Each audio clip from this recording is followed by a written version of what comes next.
Suite à la progression rapide en Europe du nouveau coronavirus Covid-19, l'ensemble du sport se retrouve mal en point.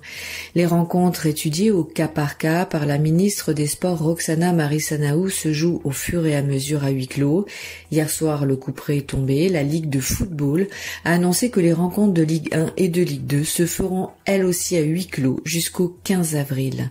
C'est le cas pour le match de Ligue des Champions PSG Dortmund qui se jouera ce soir dans un stade complètement vide. Pas de conférence pré et post-match, très peu de médias auront le précieux sésame pour couvrir la rencontre tant attendue entre les deux équipes. Les autres huitièmes de finale de la Champions League à se dérouler à huis clos seront Barcelone-Naples. Les deux clubs dont la rencontre devait avoir lieu le 18 mars prochain ont annoncé la sanction mardi matin. Valence et l'Atalanta Bergame s'est déroulé dans une ambiance mortelle mardi soir au stade de la Mestalla en Espagne. La finale de la Coupe de la Ligue est elle aussi menacée.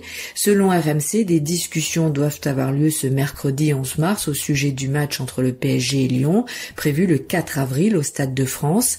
Pour rappel, le gouvernement a décidé d'interdire les rassemblements de plus de 1000 personnes jusqu'à mi-avril. Or, cette finale entre Parisiens et Lyonnais doit réunir 80 000 spectateurs. La course cycliste Paris-Nice est elle aussi à huis clos. Pas de spectateurs au départ, ni à l'arrivée des étapes.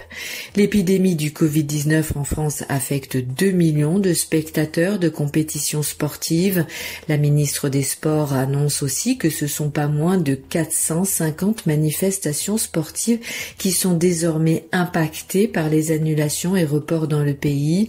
Elle a par ailleurs indiqué à l'issue d'une réunion avec les représentants des fédérations, ligues et clubs et entreprises liées au monde du sport que nous avons pris conscience de l'impact économique sur les clubs et les entreprises de sport de ces mesures.